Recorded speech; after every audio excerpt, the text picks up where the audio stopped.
Welcome to the New Israel Fund Australia, tonight with noted British journalist Jonathan Freedland on anti-Semitism, the UK and British Jewry in the post-Corbyn era. Jonathan will be in conversation with Debbie Whitmont.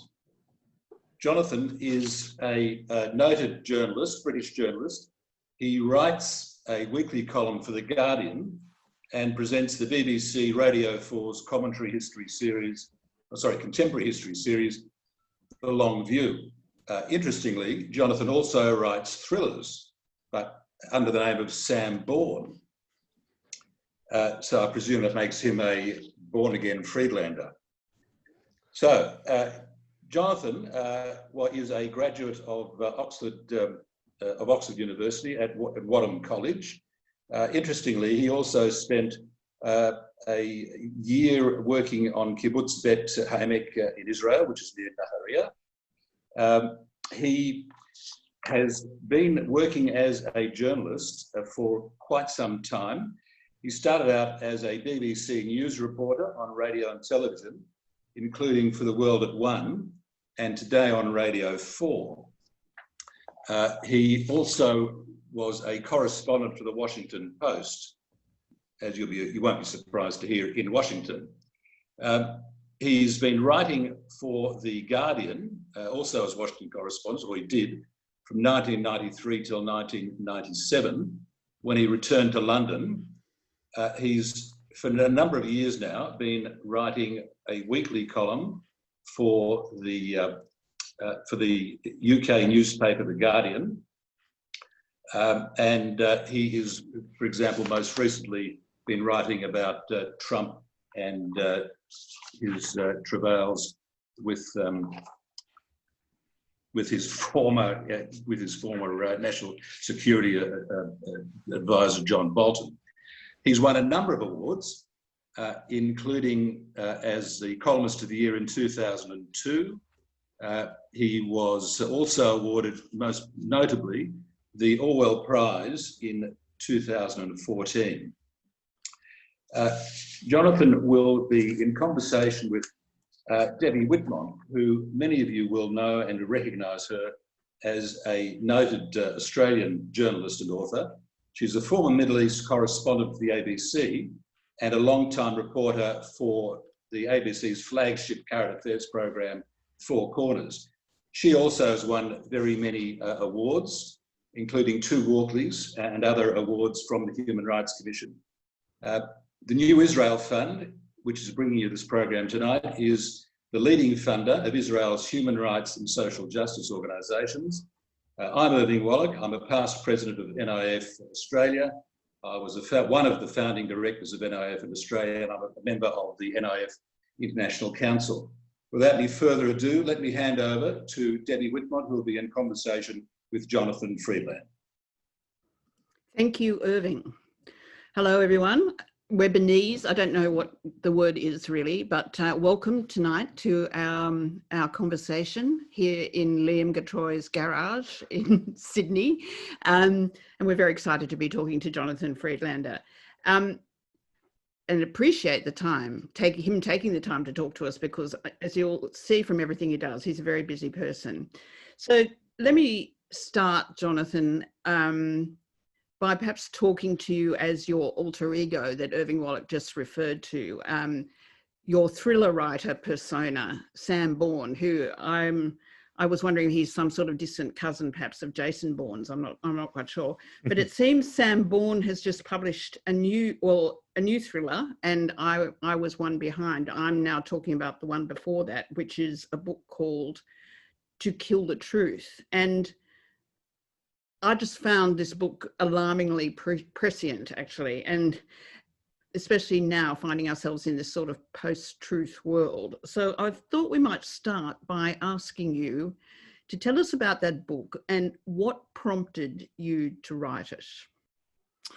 Well, thank you, Debbie, and thanks to New Israel Fund Australia for hosting this. It's very good to be in contact with you. I can't say to be with you because I'm thousands and thousands of miles away, but it's great to be here. And as you know, I'm a strong supporter of what the New Israel Fund does. and indeed of NIF Australia. Well, thank you for mentioning the book. I'm going to show people what it looks like, because here it is. There we are, To Kill the Truth. The prompt for that book was, as you say, actually, the emergence of our world into a kind of post-truth world. And so the first thinking about it came really in about 2016, where two events, really. The first was here, where Boris Johnson and the others were campaigning for Brexit and for Britain to leave the European Union with the slogan on the side of a bus that was untrue. I mean, it said, Britain gives £350 million a week to the European Union, which just was false. It was a false figure, and the official statistics authority for this country told them so, and they carried on doing it anyway. And that was sort of new in British politics, not telling something untrue, but to continue doing it with a kind of smirk, even when you knew it was untrue. And at the same time, I was traveling back and forth to the United States, where Donald Trump was campaigning, where again, he would almost revel in the untruth. It wasn't just that he told lies, previous politicians had done that before. It was the sort of smirking disregard for almost the existence of truth, or for whether the difference between truth and falsehood even mattered. A kind of shrug and a smirk, as if to say, well, who cares? And when that happened, it stirred a memory in me of an event, and also, crucially, a feeling which went back 16 years earlier, which I had in my mind sort of put to one side and put to rest. But it came back, and the minute it came back, that was the seed for this book. And the experience, which I'll just say something about because it may be interesting to this audience, was covering as a reporter in the year 2000 the trial in London brought by the so-called historian David Irving, who called himself a historian, the libel trial he brought against Penguin Books and Deborah Lipstadt. It was a libel trial because he claimed he'd been libeled by Lipstadt and Penguin because they had called him a Holocaust denier. And his case essentially was, and it's a celebrated trial, it became a film called Denial, which many people will have seen. His case essentially was, I can't be a Holocaust denier because there was no Holocaust to deny. It didn't happen. And day after day in a London courtroom, in effect, the Holocaust itself was on trial. Expert witnesses were brought to affirm the truth of the Holocaust and to affirm that David Irving had doctored the historical record and falsified the truth. Anyway, it happened each day, and there was one particular, and I was there I was not there all the time by any means, but I went there often. And one day I was there where the evidence of survivors was presented, and David Irving said, well, you can't rely on that because these survivors had gone through something awful, and therefore they were half demented and out of their minds. And then they came up with the testimony or a transcript of the interrogation of Hans Ahlmeyer, who had been a deputy commandant of Auschwitz, I think. And he, in his interrogation by British intelligence in 1945, had confirmed everything survivors had said about what happened in Auschwitz. And Irving said, well, he wanted to ingratiate himself with his captors, and he wanted to tell them what they wanted to hear. So you have to dismiss that.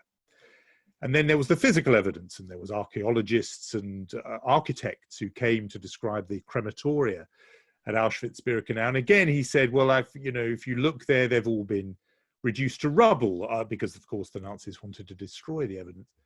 And so we were left lastly with the documents, and he would hold up these, he would hold up a document and he'd say, well, if you notice here, addressing the judge, the margin is 0.3 millimeters away from the left-hand side, and documents like this, the margin was always 0.25 millimeters away. And so this is an obvious forgery. The serial number is typed wrongly. Every piece of evidence that was presented, he would dismiss. And after a session of this, I went out for a breather at sort of lunchtime. And this is a genuine thing, it sounds rhetorical, but this truly happened. I found myself feeling physically kind of dizzy, almost lurching as if I was on the deck of a ship, a feeling of being seasick. And I had to hold on to some railings outside the Old Bailey. And I realized what I was going through was a physical reaction to the world that David Irving had shown us, because David Irving had shown us a world without facts, a world without proof. He had shown us a world where you would say, well, Henry VIII had 6 wives, and he would say, how do you know? You know, and you would point to a document and he would say it could be a forgery. And it would get to the point where you wouldn't be able to know anything. You wouldn't be able to know what you were doing yesterday. There would be no proof, no evidence. And it was a nauseating sort of seasick feeling to live in that world. I had that feeling in 2000. Eventually the verdict came in the Irving trial. The judge dismissed Irving. He said, you're not a historian, you're a pro-Nazi polemicist who doctors the historical record. And he passed a judgment which would have bankrupted Irving if Irving had had any money to pay for it. But it ostracized Irving. And for 15, 16 years, it was sort of, I put the whole experience out of my mind. In 2016, I suddenly thought when Donald Trump popped up and was saying, who cares whether it's true or false? And the Brexit campaign, which put a false statement which it knew to be false as the centerpiece of its campaign, I suddenly felt we were back in Irving's world, and the world that he had given us a glimpse of, that we had sort of peeked over the precipice into the abyss in 2000. We were now plunging into the abyss. And I then began to think, well, what if somebody took this post-truth thing to its logical conclusion and thought, what if they set out to actually destroy the documentary records? Not just to dismiss it as forgery, but to get rid of it, erase it, so there was none of it there. Burning down the libraries, deleting the archives, killing the survivors. What if someone did that? And that became the idea for To Kill the Truth. Those books always, those Sam Bourne books always begin with a what if, and that was the what if in that case. In that book, you in fact substitute the concept of the Holocaust with slavery. So, and this is no spoilers, so I'm not going to give away anything. It's a great book and people should still read it. But so the premise is, did slavery exist? And the destruction of history is toward the end of showing that it didn't. And I mean, we were just talking before, because I think this hadn't reached you in London, but I was quite shocked the other day when we saw our own Prime Minister actually saying, when there was a discussion about the removal of the Captain Cook statue in London, he said, oh, there was no slavery in Australia.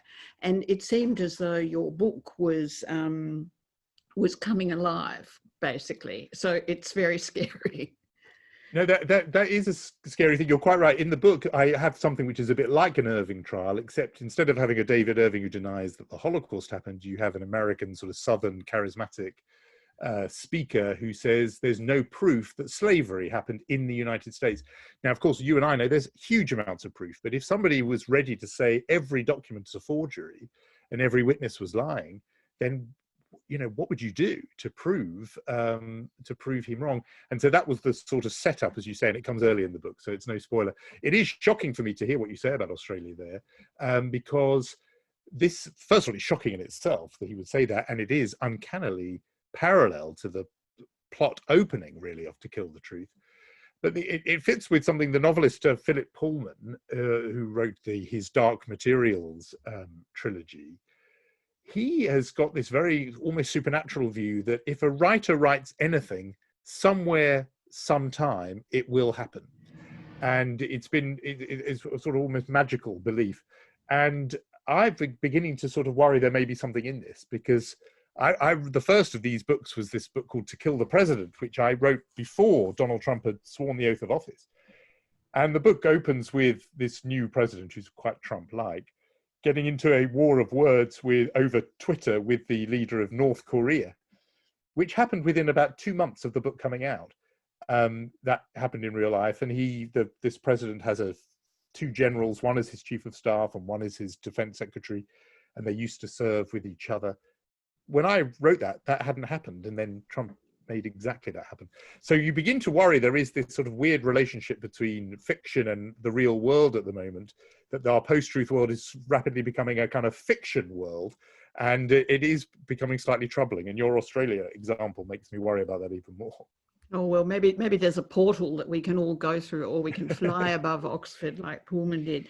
We had a question actually during the week which tied these this together with the topic that we're talking about, which was somebody was asking whether you thought there was an element of historical denial as a factor on the question of annexation in Israel, whether there was a rewriting and a destruction of history. And I suppose we know that's sort of obvious, because you know when you go to Israel that it is all about the history. But were they, in fact, is this in fact the original battle over the truth? Well, it's not the original one in the sense of, I mean, this really is itself historic. I mean, it's something that happens all throughout history. Although it's a very good example in another way, which is, and this is something true of not just the annexation of the West Bank, but we know this is true of Israel itself. I mean, that, and this is part of the sort of painful history that I think people who really support Israel and want to see it survive and thrive and have a good future, I think, face up to this.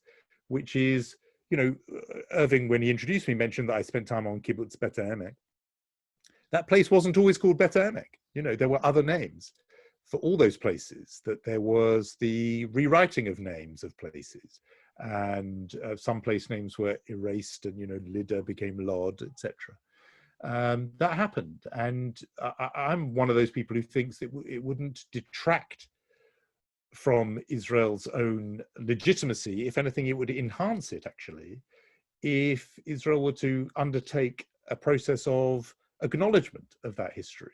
And for there was a proposal, I remember it came in 1998 for the 50th anniversary of the establishment of the State of Israel, that there be a process of commemoration and plaques at the town names of all the 400 villages that were previously Palestinian Arab and have become Jewish Israeli. I think there would be no great, you know, I think there's a fear that to do that, to acknowledge that history, undermines your own legitimacy. I don't take that view. I think it makes you actually stronger to acknowledge the past rather than trying to pretend it didn't happen. And we, of all people, know that because we are, you know, we're big on history.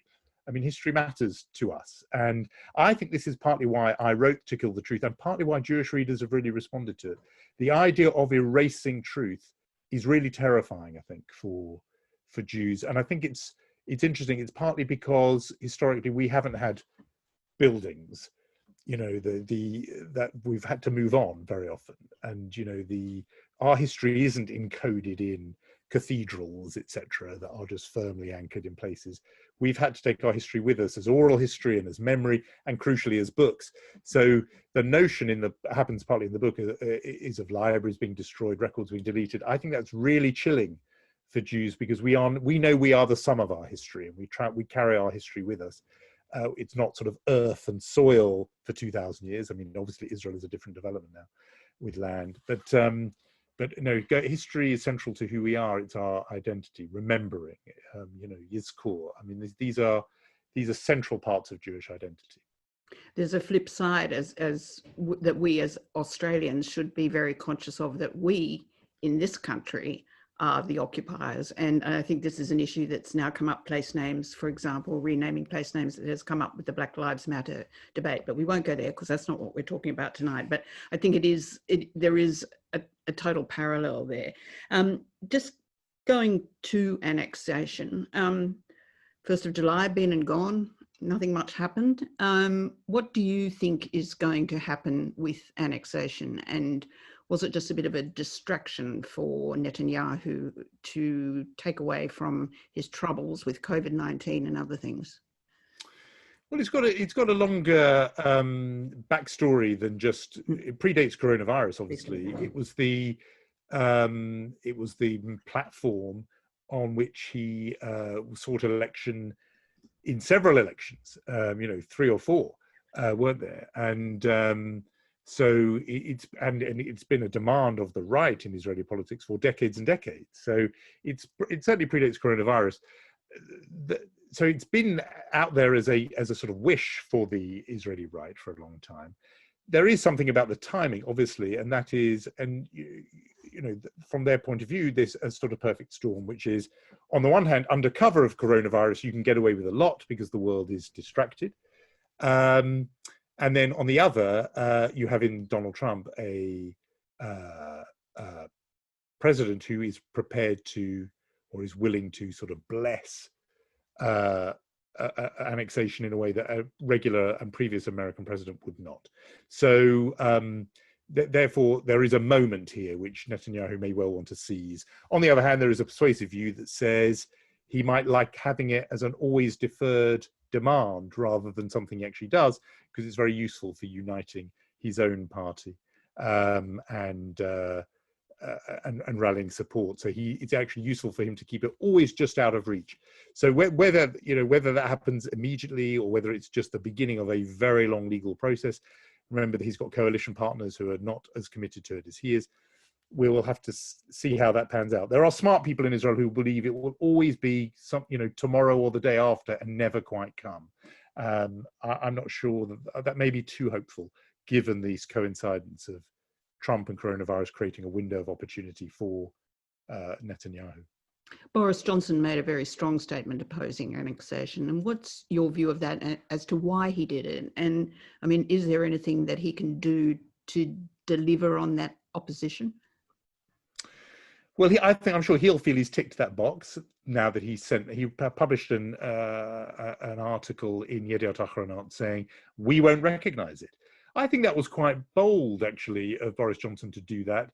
And I think it may actually strike a chord, because while Netanyahu has been quite ready to dismiss liberal Europe and sort of Angela Merkel and Scandinavians, and he says, oh, they're always against Israel, he likes this kind of populist international that he has with him and Donald Trump and Boris Johnson and others, actually, around the world, who he sees as reliable allies. And if they are not on board for annexation, that may give him pause. And I think it was quite, it was quite firm. It wasn't sort of hedged. It didn't say we won't recognise it. And so I think if it does go ahead, Britain would withhold recognition, and it will have done that partly because Britain does have a long-held commitment to the two-state solution. Historically, it feels some responsibility for the plight of the Palestinians, and there will be no real cost. I mean, mainstream Jewish groups here and Jewish leaders have come out against annexation, so there would be no sort of cost in terms of support on the Jewish community for Boris Johnson there. What would it mean in practice? Well, withholding recognition would mean you would have a situation where a move made by the Israeli government would be, not recognised by the British government, and that would create some strain. And you would perhaps see Britain then becoming open to what has until now been a policy that it is taken against, which is some kind of, the EU policy on labelling of goods from the West Bank. You could see Britain saying, okay, we're going to impose that and follow that. And that's further down the road. I think he probably wouldn't like to do that. I think for him, withholding recognition would be enough. A couple of people are getting anxious that we're not talking about anti-Semitism, but we are going to get there. I wanted to ask you, though, before we do, about your personal journey. As Irving mentioned, you grew up in London, you went and worked on a kibbutz, you went to Oxford. What's been your personal Jewish journey? Were you brought up in a religious family? I was brought up in a very strongly Jewishly identifying family, and very traditional and religious in observance. Like a lot of Jewish families, I think there was a ton of religious observance without necessarily religion with a capital R being very prominent. So, I went to synagogue more or less every Shabbat with my dad.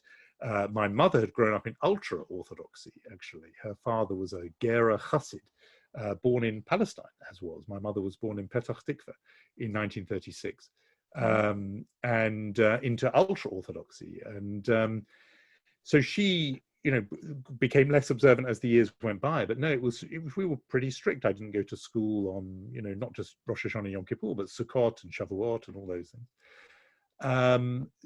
But the emphasis all the time was that this was sort of cultural and traditional, that rather than being, centrally about sort of God and faith, this was about, somebody often jokes that Judaism is a form of ancestor worship. And there was a lot of that, we're doing this because your parents and grandparents and great-grandparents did this. And so that was very strong.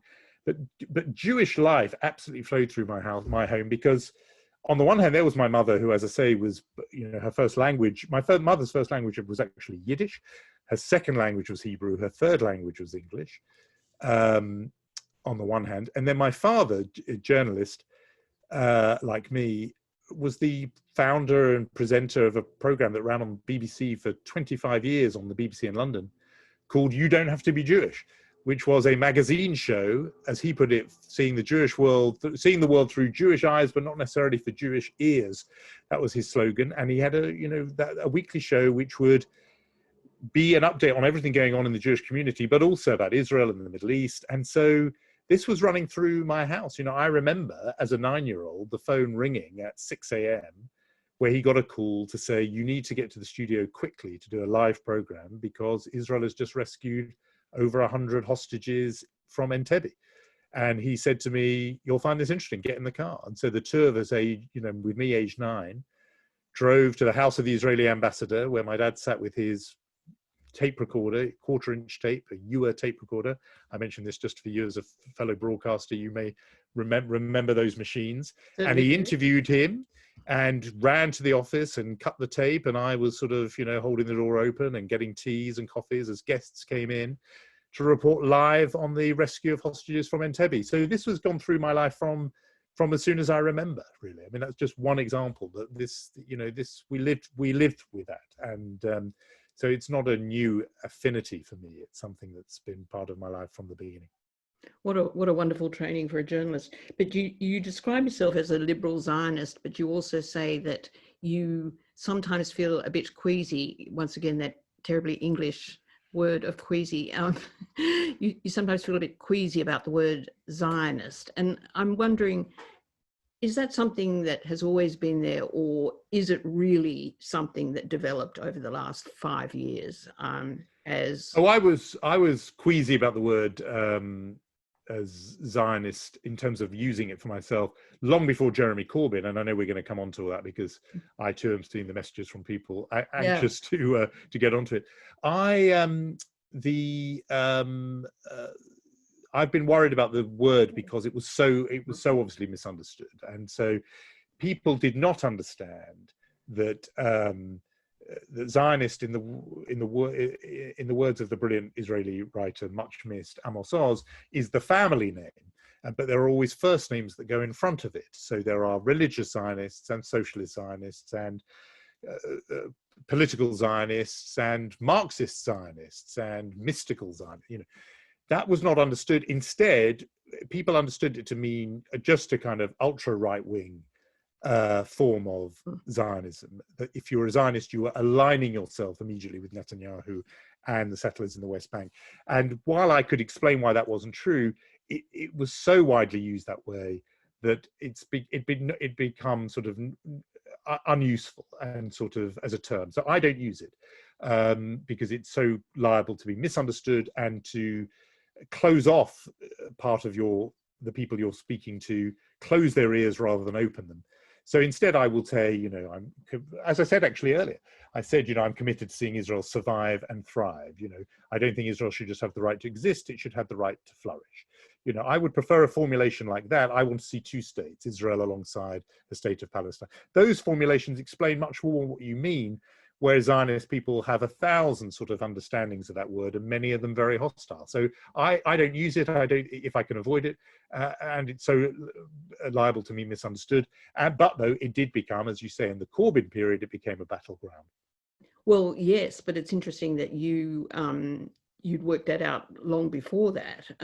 You wrote just before the election last year, finally, after 4 years, English Jewish voters are facing this dilemma. What will we do? And you said, all along we thought that something was going to be done. What was it? Was it the mural? Was it the failure to understand British irony? Was it the Palestinian Islamist preacher? The roiling things that occurred. At what point did you realise that there really was a problem with anti-Semitism in the Labour Party and that it was coming from Corbyn? What was your journey on that? Sure. Well, like our discussion just now about Zionism, I and others had known about the phenomenon of anti-Semitism on the left forever. This was not new to us. And, you know, I have a book on this shelf behind me from about 1981 called That's Funny, You Don't Look Anti-Semitic, which is a brilliant title. And it's a book about anti-Semitism on the left. And many of the people mentioned in that book resurfaced in the recent period. So the point about Jeremy Corbyn and the world around Jeremy Corbyn is they've been around forever, but they'd always been on the margins. And therefore, I knew as soon as Jeremy Corbyn declared his candidacy, I and people like me remembered him from old, from the 1980s, from the 1990s.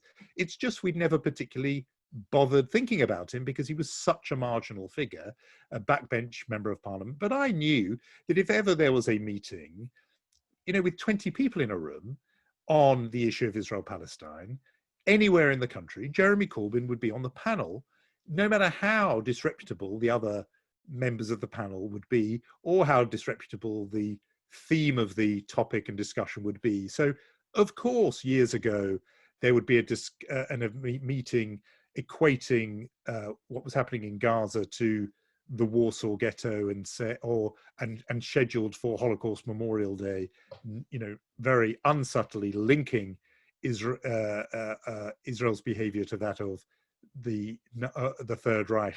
Of course, Jeremy Corbyn was on the panel for that. We knew that then.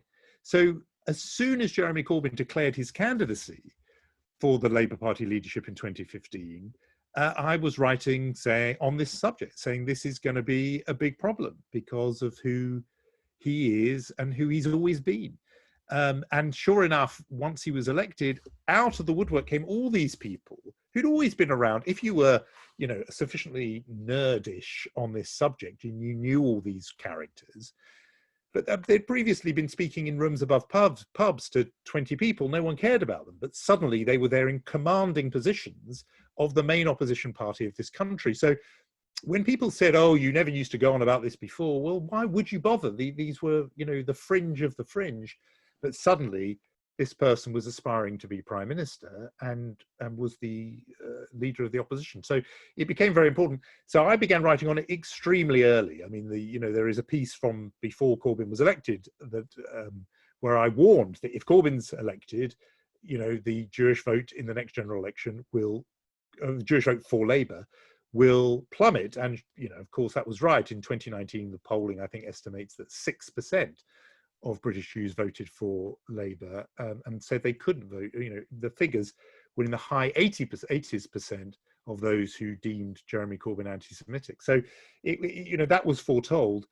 The hope, as you say, that people like me did have was that as each revelation would come, many in the Labour Party would say, okay, enough's enough. We have to change our leader. And I thought in a way that wouldn't be so painful for Labour because the polling on Corbyn was always so terrible that it was so obvious that he was unelectable for other reasons, nothing to do with the anti-Semitism issue, that the country was never going to make that man its prime minister. And therefore I thought Labour, out of self-interest really, self-preservation, not as a favour to people who care about anti-Semitism, would just say, this guy's obviously a dud, we better get rid of him. But what you discover is there are people for whom a sort of ideological purity is more important than winning. And so even though the evidence was so obvious that he was going to lose, they nevertheless wanted to stick with him because they liked the radicalism of his ideas, etc. But last thing I would just say, because I know you want to come back, you mentioned those examples where it's worth clarifying this. Even I, as somebody who knew that he was, you know, in that very fringe universe, I didn't know some of those specifics that then did emerge in the Corbyn period. So for example, you mentioned the mural, this luridly anti-Semitic mural that went up. It was then the local council ordered it to come down, a picture of hook-nosed anti-Semitic sort of caricature Jewish bankers sitting around a game of Monopoly, which is literally resting on the backs of the poor. And that was what was depicted in the mural. Classic anti-Semitic caricature. Word comes that the mural is going to come down. Jeremy Corbyn on Facebook hears it's coming down, and his first response is to say, why? Why is it coming down? And then he sends a message of solidarity to the artist saying, you're in the tradition of the great Diego Rivera and the other great, you know, socialist mural artists. He literally could not see anti-Semitism when it was staring him in the face. And that was one of multiple examples, as you referred, that kept on coming to light. But it was never bad enough. It was never bad enough for people for many, some did, but for people to walk away. There were some resignations, but not many. And that was a very sobering experience for British Jews to realize that anti-Semitism, people don't like it, but it wasn't a red line for quite a lot of people in the Labour Party. Was there a defence raised that it is legitimate to criticise the acts of the State of Israel and that it shouldn't necessarily be assumed that that's anti-Semitic? Absolutely, that you hear that line all the time. Why it was quite difficult for them to marshal with Corbyn was that Corbyn himself was guilty of egregious, classical, pre-Israel anti-Semitism that had nothing to do with Israel. That mural was such a perfect example. There were people who wanted to say depicting hook-nosed Rothschild bankers is legitimate criticism of the conduct of the State of Israel. But almost nobody made that defense because it just was on its face, obviously ridiculous. And the same was true of, for example, a foreword that Corbyn had written for a book by the left intellectual J.A. Hobson, who'd written a book on imperialism. The central thesis of that book, Imperialism, is that the architects of imperialism are a strange or single and peculiar race, House of Rothschild, European banks. It's a classic anti-Semitic theory, and Corbyn wrote a whole introduction saying how wonderful this book is. That was before there was a State of Israel. That book was published. It was nothing to do with Israel. And when he said the trouble with these people who are heckling him is, the Zionists, they don't have any grasp of English irony, no matter where they were born or no matter how long they've lived here, he said. Now, all of the left who are very, including particularly the sort of progressive left who are very woke on these issues, knew that he was therefore not attacking them on their arguments about Israel or Zionism. He was attacking them for being other, for being different, even if they're born here and lived here. They couldn't defend that. They knew that. So this was why Corbyn himself was peculiarly bad vehicle for that argument about criticism of the State of Israel. You couldn't really run that argument with him because he was so steeped in classic anti-Jewish tropes and motifs himself that had nothing to do with Israel. Nevertheless, it does always come up, and that and people want to say, you must be able to criticize Israel. The problem they partly have is that many of the people who are really leading on this, and in a way I would be an example, we had very strong records of slamming Netanyahu day in, day out. I mean, the Jewish labor movement in Britain, who were leading the charge against Corbyn and really strong on anti-Semitism, is almost, in lockstep with the New Israel Fund and sort of J Street and Yachad. It's absolutely against occupation and against settlements, against annexation, against Netanyahu. If you want to talk legitimate criticism of the State of Israel, then many of Corbyn's most loud critics were legitimately criticizing the State of Israel. They just weren't doing it anti-Semitically. They weren't saying Israel is the center of world evil. They weren't saying that there's a mysterious shadowy links between international finance and Israel. And so that became a hard argument to make. There's one last thing to say about Corbynism, which I think is interesting to this, which is Corbyn was very, we talked about at the beginning about this sort of populist international. Even though he's on the left, Corbyn was himself, and even though he was unpopular, Corbyn was a populist, in the sense that he was trying to argue, if populism is defined as a view that says there is the actions of a small nefarious elite who are out of touch with the real people. Trump says that, but so did Jeremy Corbyn. I mean, his slogan was the many, not the few. And he would always talk about, the shadowy sort of people who've rigged the system, etc. And his analysis did invite an anti-Semitic response, I felt. And I wrote about this at the time, and it was interesting. It was an argument that some on the left actually really picked up and engaged with. They sort of got it. That if you keep saying to people, the system is rigged, it's unfair, it's for the benefit of the few, eventually people are going to say, well, who are these few? if the system's rigged, who rigged it?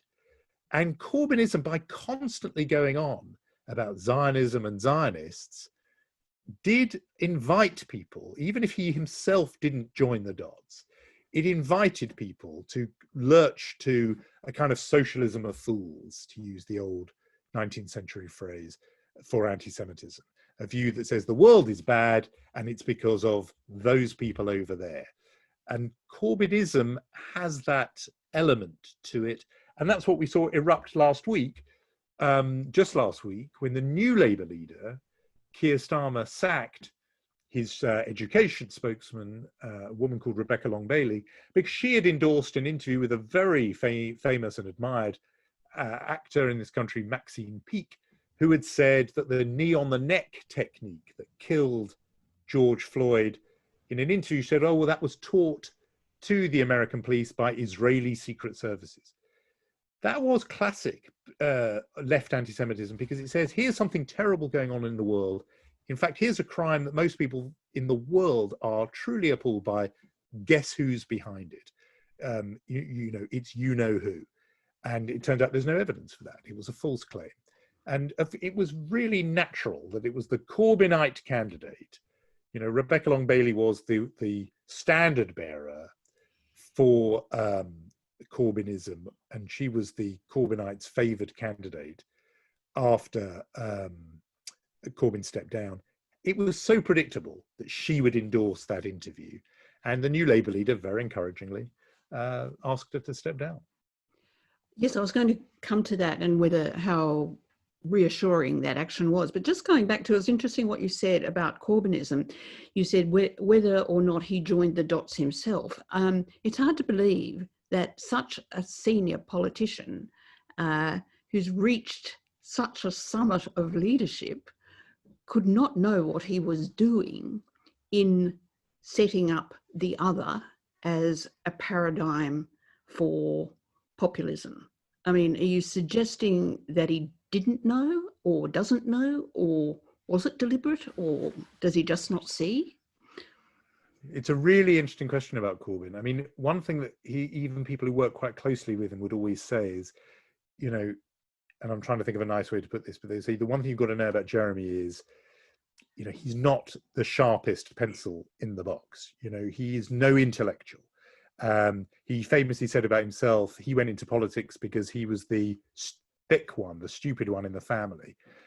His brother, incidentally, was good, you know, had a higher educational achievement, and he's a meteorologist. But his brother, Piers Corbyn, and this is, you know, I think founded. He's a part of the sort of crank left. His brother, Piers Corbyn, is a denier of climate change. He was leading the protests here against lockdown, saying that coronavirus is a hoax. And Piers Corbyn has tweeted, etc., the most lurid forms of anti-Semitism, full-on Rothschild conspiracy theories, etc. And, you know, you know, one is not accountable for one's brother, but it's interesting that these two people grew up together.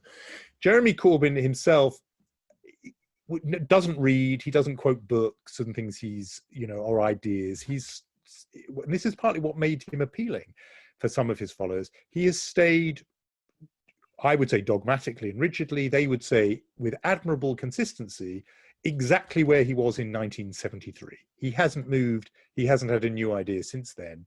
And they like that, some of his followers, because they like that in the way that a lot of the Americans liked Bernie Sanders. He's been consistent while everyone else has been all over the map. But is he a deep thinker? I don't think he is. I think he didn't think it through particularly. And there's a kind of laziness which just accepted what I would say is a worldview that is very open to or susceptible to an anti-Semitic reading. A worldview that says, yes, the world would otherwise be innocent and beautiful and amicable if only it wasn't for the wicked people at the top. And when somebody sits right next to him and says, and guess who those wicked people at the top are? He doesn't object. He doesn't protest. He can look at a mural and see nothing. You know, we would need to gaze into his heart. You'd need to be a psychiatrist or a psychologist to know exactly what he holds. He never explicitly said, yes, the Jews are responsible for all evil, but he would hear the most terrible things said right next to him and never turn a hair. as long as the source of those things was someone he deemed ideologically sound. So if you're on the left and you paint that mural, as the artist who did the mural was, then you're part of, you're speaking up for the, the developing world, for the oppressed South. You're on the right side. And I literally can't see the anti-Semitic caricature.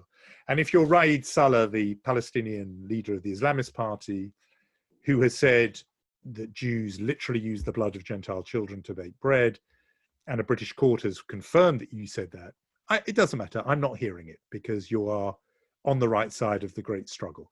And that was his great defect, and he could never see it. And even in the weeks of the election campaign, when the fate of the Labour Party hinged on it, he was interviewed by a high-profile BBC interviewer, Andrew Neil, with a huge audience.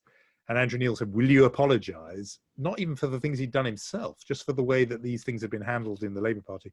Couldn't bring himself to do it. Couldn't do it.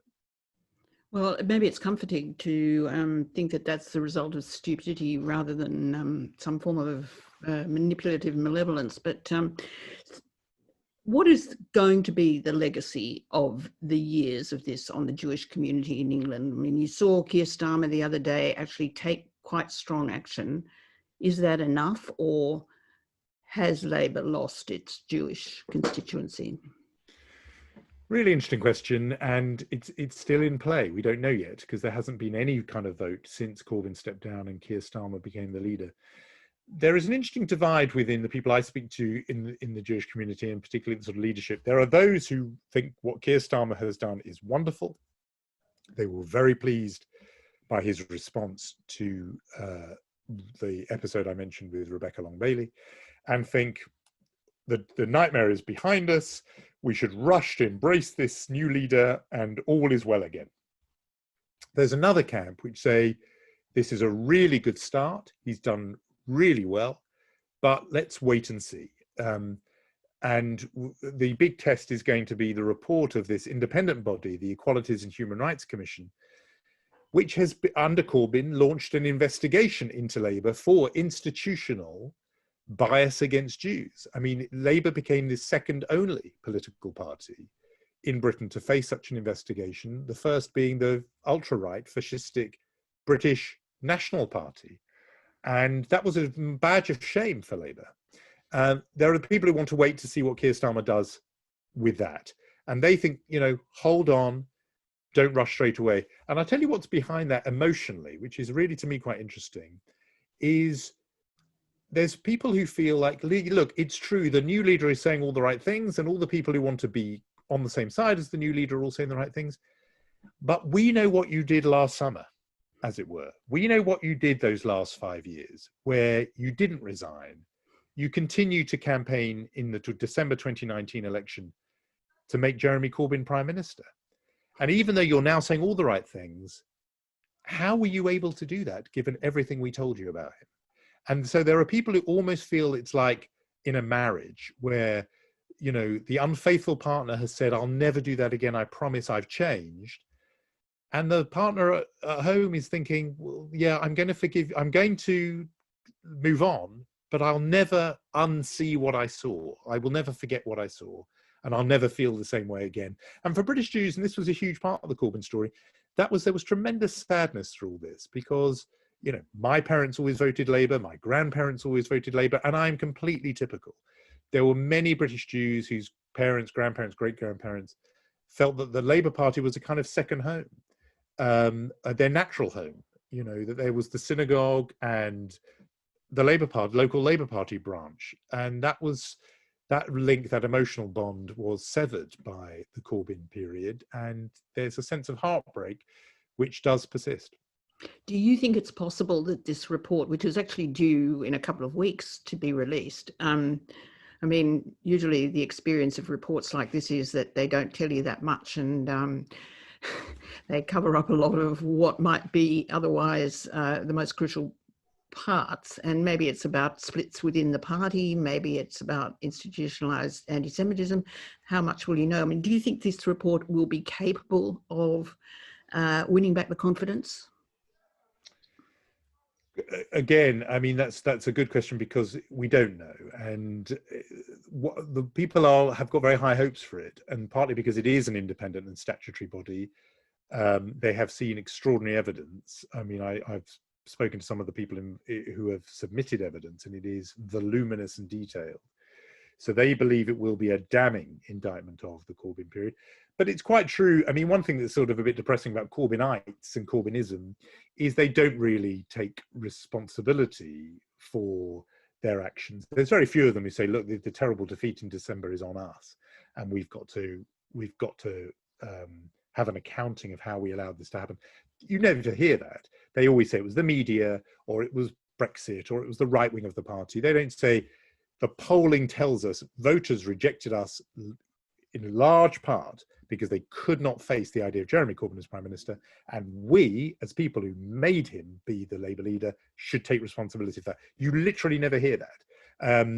You just don't hear that. And therefore, I'm worried that they'll get this report and they'll find one line on page 255, paragraph A, footnote B, which they will then seize on to say, see, it's not our fault. And that would be par for the course. I mean, I think, the key person will be the new Labour leader, Keir Starmer, who is, very respected and has made a very good start as leader, a former director of public prosecutions, like the nation's chief prosecutor. Here, a respected lawyer and somebody who does sort of get it. I mean, he understands. And by the way, there's an interesting discussion here about, does he really understand and hate anti-Semitism in his heart, or does he just realize he's got to deal with it in order to become Prime Minister? To which my response is, I'm not sure I really care that much. Even if he's doing it electorally, he knows he's got to do it. And that is so important. As it happens, I think he is emotionally in the right place on it. But so it will all be about his reaction and how the report is written. And, it's important that the report on its very first page says, this was a huge institutional problem, because if it gives anybody some wiggle room, then that would be bad. If all of this wasn't enough, of course, you've got a new ambassador from Israel, and you've lost the lovely Mark Regev, who a lot of Australians know, Mr. Urbain, and there was a big protest. I mean, did that protest from English Jewry surprise you, and will it make any difference? Well, I see the question here from Michael Segerman. It's actually, he mentions Ayelet Shaked. It's actually Tzipi Hotovelli. Yes, Hotovelli, who's similar figure actually, ultra rightist Likud politician who's been appointed to be ambassador here. I mean, again, mainstream British Jewish community heart sank. They put their head in their hands. They sort of could not believe this appointment. So provocative. She's pro-annexation, pro-settlements. Mark Regev was very popular. I've known Mark Regev for a very long time. Irving mentioned my time in my year in Israel as a student with Habonim. One of my madrachim that year, one of my leaders, was a chap called Mark Freiberg, who was indeed Mark Regev. He changed his name. So I go back with Mark a very long time, and I did think he did a very, very professional and capable job, and was not an ideological figure. And this is the problem here. Tzipi Hotovelli is, it's going to make the life of Israel's friends and defenders in Britain extremely difficult. And the Israeli authorities, Netanyahu, knew that. So there are people who all the time, day after day, go on television and on the BBC and try and say, look, I know that you think this, but look, the history is that. And then you've got somebody who's going to destroy all that work in a heartbeat by presenting really in some ways the most harsh and unacceptable and unappealing face of Israel. So I think a lot of people are going to want to have nothing really to do with her. It feels like a real snub, and it feels like a declaration by Netanyahu that you guys in the diaspora just do not matter. We do not care. We don't listen to you, and we don't care. That's rather depressing. Given I'm that afraid so, yeah. We're now approaching the end of the hour, so I have many more questions, but and I'm sure we'd love to hear a lot more from you. But I'll just sort of to wrap up, basically, since you are such a clairvoyant, I think we ought to be asking you what your next book is about. Well, that's interesting that you asked me that. I've written a book which has not yet come to Australia, I don't think, but it's called To Kill a Man. In fact, since I've been showing the books, here's the new one. I know I'm not talking to Debbie anymore, so a new face has arrived, but this is called To Kill a Man. And this book was actually prompted by the whole Me Too phenomenon, and which I think is huge in politics, and imagines a situation based on actually a real event that in which a woman defends herself and ends up killing her attacker. And if that woman was being talked about as a future candidate for the presidency of the United States, how would politics react to someone who did that? Would they stand with her as a great defender for women's rights and against domestic violence, or would they be frightened and of such a person? And there's more to it than that, but that was that sort of Me Too issue. Shall I just mention one thing, because I see there is a question just in my last minute. Jonathan Slader's asked a question about what are your thoughts on the intersection between anti-Semitism and anti-Zionism, and is it true you can't fight one without the other? What happened last week was such a good example of this episode I've mentioned with Rebecca Long-Bailey. The point is, of course you can oppose Israel. Of course you can oppose Israeli policy. Of course you can criticize Netanyahu. Just don't do it using the tropes and motifs and themes of age-old anti-Jewish prejudice. You know, don't suggest, you know, do blame Israel for annexation. Don't blame Israel for climate change, and don't blame Israel for coronavirus, and don't say that Israel is secretly behind the George Floyd murder. You know, it's not that difficult a rule of thumb. Criticize Netanyahu, don't say there is a secret shadowy plot by international finance to destroy the world, you know, led by Jews. So, you know, people write as if they often suggest, I get correspondence from readers, oh my word, now this has happened. How are we ever meant to criticize Israel? It's not rocket science. It really isn't. Just sort of junk the anti-Jewish racism and then knock yourselves out. Say what you like about settlements in Israel. You know, I think groups like the New Israel Fund and Yachad and J Street and New Israel Fund in Australia obviously manage all the time to shine a very critical light on Israel, and it's very clear they speak as friends and as people who love the Jewish people and want to secure its future rather than as anything hostile to it. So to me, it's not that difficult, and it's of course very necessary. Well, as you notice, this is not Debbie now in front of you. Thank you so much, Jonathan. Speaking of friends, we really do hope that you now consider yourself a friend of the New Israel Fund in Australia. As both you and Debbie mentioned tonight, we didn't get nearly enough time to speak about any of the issues, and that seems to be the central problem that you have, is you are just too interesting on too many topics. We really just didn't know where to cover, but I think that we did a very good job of covering as many as we could in just the hour that we have. And once the pandemic is over and once we all return to normal, we do hope that we'll be able to greet you on our shores here for a proper visit and a proper 5-hour marathon event to discuss Corbyn and anti-Semitism and annexation and Trump and the presumably 4 or 5 more books that you're able to write in that time.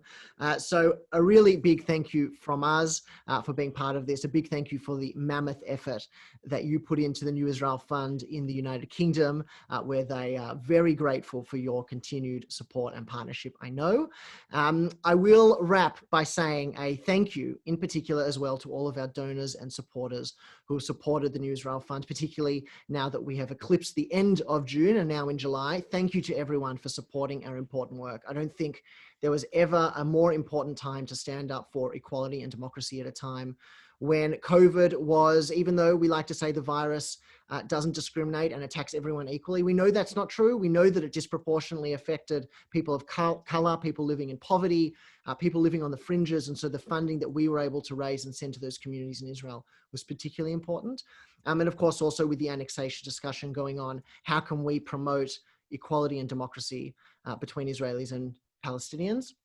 That's central to our work, and all the support that we've received towards the end of the financial year was greatly appreciated. The very last thing that I'll plug to the 170 or so people who joined us tonight is that we have another webinar coming up. We just locked it in a few hours ago we'll be talking about Haredim and the ultra-Orthodox in Israel. And we'll be doing it through a well-known prism, through the lens of the wonderful Netflix show Shtisel. We'll be speaking with Shtisel's co-creator, Yehonatan Indersky, as well as Netta, and I apologize, I've forgotten her name, who plays Gitti in Shtisel, and also Pnina Feldman, who is an activist with an organization in Israel called the New Haredim, which works to integrate and promote modernism within Haredi culture rather than from outside of it, and trying to change to say, how can we within Haredi culture promote more modern values?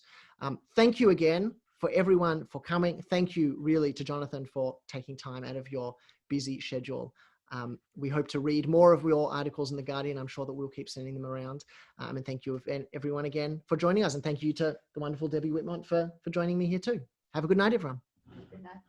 Thank you. Bye-bye. Jonathan.